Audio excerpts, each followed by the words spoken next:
Bismillahirrahmanirrahim. Assalamualaikum warahmatullahi wabarakatuh. Alhamdulillahirrabbilalamin. Wassalatu wassalamu ala asyrafil anbiya'i wal mursalin Sayyidina Muhammadin wa ala alihi wa sahbihi ajma'in, amma ba'du. Jadi di sini saya akan menjelaskan tentang kepemimpinan, yaitu yang pertama adalah definisi kepemimpinan. Kepemimpinan kalau di dalam bahasa Inggris yaitu leadership, yaitu diartikan sebagai hubungan yang erat antara seseorang dan kelompok manusia karena ada kepentingan yang sama.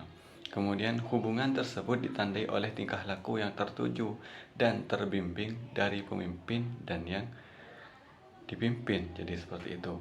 Kemudian selanjutnya untuk kepemimpinan, menurut beberapa ahli, saya ambil contoh dari Jacobs and Jacques, kepemimpinan adalah sebuah proses memberi arti terhadap usaha kolektif dan yang mengakibatkan kesediaan untuk melakukan usaha yang diinginkan untuk mencapai sasaran.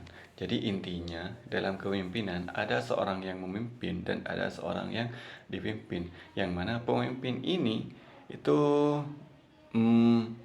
memberikan pimpinan kepada orang-orang agar bersedia untuk melakukan usaha yang diinginkan.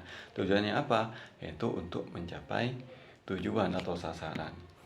Kemudian keterampilan kepemimpinan. Untuk menjadi seorang pemimpin, maka Davis di sini mengidentifikasi 3 keterampilan kepemimpinan. Itu yang pertama adalah technical skills, kemudian yang kedua human skills, kemudian yang ketiga adalah conceptual skills. Yang pertama yaitu technical skill, yaitu kemampuan teknik. Jadi contohnya di sini pemimpin pendidikan perlu menguasai cara-cara menyusun restra, membuat silabus, memahami pembelajaran, kemudian menguasai teknik penilaian.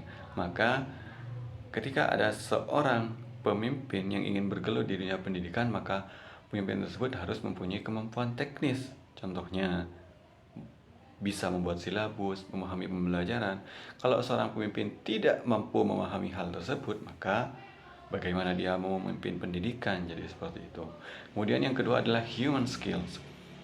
Jadi human skill ini adalah kemampuan memimpin yang berhubungan dengan relasi dan tempat bekerja sama dengan orang lain. Tujuannya untuk apa? Jelas, untuk menambah link, menambah jaringan-jaringan agar organisasi atau perusahaan yang dipimpin itu tambah maju. Kemudian yang ketiga adalah conceptual skills, yaitu pemimpin yang disegani adalah pemimpin yang memberikan solusi yang tepat. Jadi punya konsep, tidak hanya ngalur ngidul saja. Jadi seperti itu. Kemudian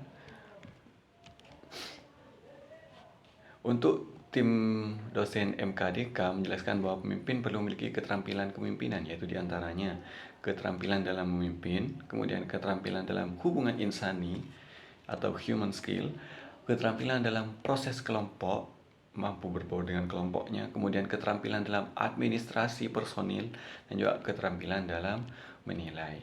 Kemudian yang selanjutnya, Outweighted berpendapat bahwa peranan pemimpin akan berhasil apabila memiliki beberapa sifat kepemimpinan. Di sini ada 10 sifat kepemimpinan, akan tapi saya tidak akan bahas semuanya.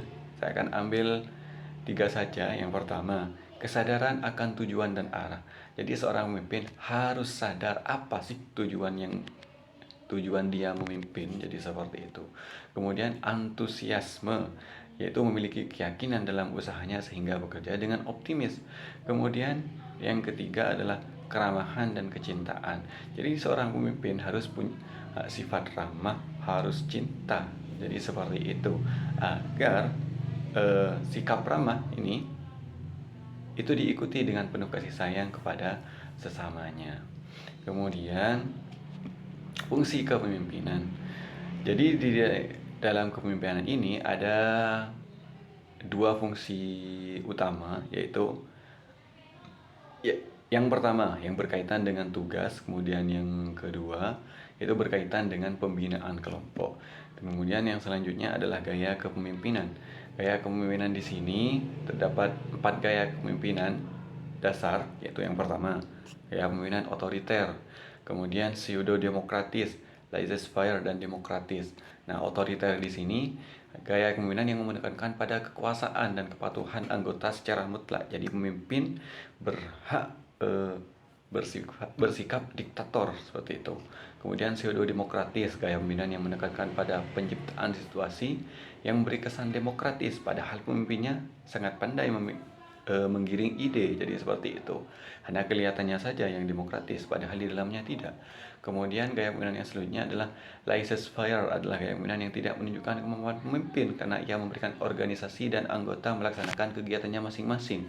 Jadi pemimpin hanya namanya saja yang memimpin, jadi seperti itu.